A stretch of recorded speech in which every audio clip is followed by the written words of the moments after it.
You know, Old Dirty was a professional thief though, you know. He was a booster, you know. Yeah. I remember, you know, one time we was in Brooklyn, we was going shopping. This was around the time we was all getting summer youth check money. But I don't even, you know I was getting summer youth money, but you know, I didn't know what he was doing because he was still living in Brooklyn. Do you have any ODB stories that never been told? Yeah. You have any? Oh, baby, I like it. Nah, all I know, I mean, well, yeah, I got hundreds of stories with that nigga, but.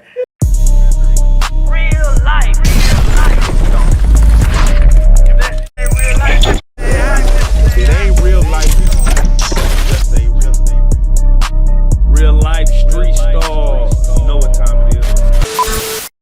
You know, Old Dirty was a professional thief though, you know. He was a booster, you know. Yeah. I remember, you know, one time we was in Brooklyn, we was going shopping. This was around the time we was all getting summer youth check money. But I don't even, you know I was getting summer youth money, but you know, I didn't know what he was doing because he was still living in Brooklyn.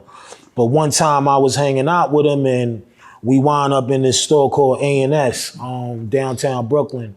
And A&S was like a baby Macy's back then, you know? Okay. Same shit, low shit, all that shit, all the fly shit. And we just started stealing, and this nigga, you know, he's crazy with it. Like, you know, I'm trying to steal like a hat or you know, some small shit. This nigga is stuffing coats in his fucking in his drawers and all that. Like, and you know, like he would come in like, you know, because back then we would wear a lot of baggy clothes.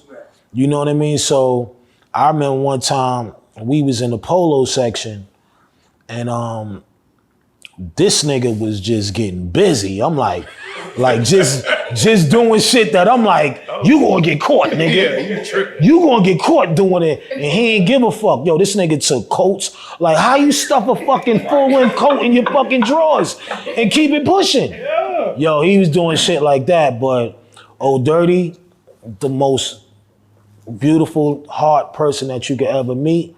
But I always knew that he loved the attention.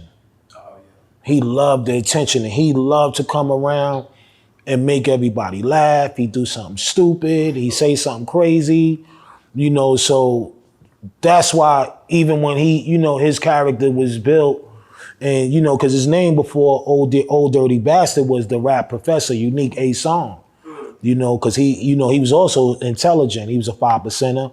At that time, we were all 5%ers, and he was sharp. You know, sit here with a 40 ounce and build a you for fucking 3 hours and shit and make sense. And you know what I mean? You know, brothers would walk around with their lessons and all that, and he start quoting lessons, and niggas would step out the cipher just to be like, see if this nigga said, shit, he did. He's right. You know what I mean? So he had two sides of him, you know what I mean? But far as his crazy side, I always felt like, you know, it was a way of getting attention. You know, he was an attention freak, but he was a nigga that, and I'm gonna tell y'all this for real. He was the nigga that made it happen more than anybody because he seen the potential in us. and not even like he was hanging with us every day. That's the crazy shit. But I think that him knowing us and knowing our hearts and knowing how we felt about hip hop, he was like, yo, y'all down. You know what I mean? He put niggas down. GZA at that time, GZA was super lyricist already. GZA was saying shit that niggas was like, God damn. He's like a fucking baby Rakim. You know what I mean? Like, and I ain't even gonna say baby Rakim. Like, him and Rakim probably was like neck and neck back in the early 90s, mid 80s type shit. Niggas was rhyming like real rhymes. That's crazy. Did you ever have to battle back in the day? Was that a thing? Like where niggas just try to test each other? Oh yeah. But you know, hood shit. You know, hood battles or whatever, but it never, to me, I never really became a battle rapper. You know what I mean? Of course, you know, I had to pull my knife out a couple of times, but it wasn't never my passion. You know what I mean? You know, because our rhyming was us, like you said, hanging together. You know what I mean? We would hang together and get in the staircase and you know, I say 3 lines and you say 2 lines and he say 4 lines and you know what I mean? We in there drinking and smoking and next thing you know, we like, yo, this is something, you know what I mean? But I think it was more of the passion that made us love it more than just rhyming like, you know what I mean? Like really taking it there.